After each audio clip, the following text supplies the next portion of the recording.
Okay, this is A2 1-11, and we're looking at our first example here.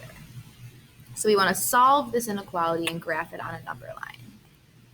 All right, so the first thing I'm going to start with here is distributing that 3 to the set of parentheses. So 6x plus 6 divided by 6, 1/3 x plus 2. Now here in this step, you have a couple of different options of how you could approach this next. You could, like we've been talking about with that distributive property, you could divide each of those pieces by 6 since it would come out nicely. Or what I'm going to do is you could get rid of that giant fraction by doing the opposite of dividing by 6, which is multiplying by 6. But when you do that, be careful that you multiply both of those pieces on the other side by the 6. Both the 2 and that 1/3 x need to be multiplied by the 6, not just one of them.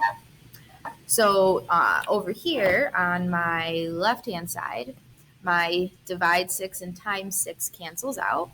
So I'm left with just 6x plus 6 on the top. I haven't done any dividing or multiplying by a negative, so I don't need to flip my sign or anything. So now 1/3 times 6 is 6 divided by 3, which again, you're putting this in your calculator, which is just 2x. And 6 times 2 is 12. So now that's a way easier equation or inequality that we have more confidence dealing with. Get all of your x's on one side by subtracting 2 of them over.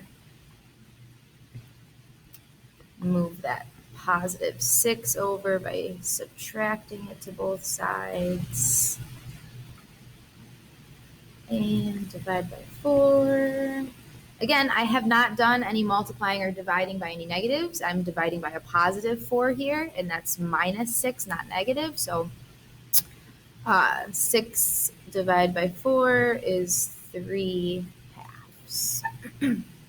Which, if you're talking decimal, because it is a nice normal decimal, 3/2 is just 1 and 1/2, or 1.5. All right, so now we need to graph this guy. And I am going to squeeze that graph in over here. Need our number line. And now remember, the number that we got as our answer is what goes in the middle. We want one bigger to that, to the right, something smaller to the left. I get a closed circle on 1.5 because it's an or equal to. And then my shading is going to be, let's read the inequality. That says x is, notice I'm holding my hands up, x is, it doesn't make an L, so x is greater than 1.5, which would be to the right of it. Boom. There's our first example.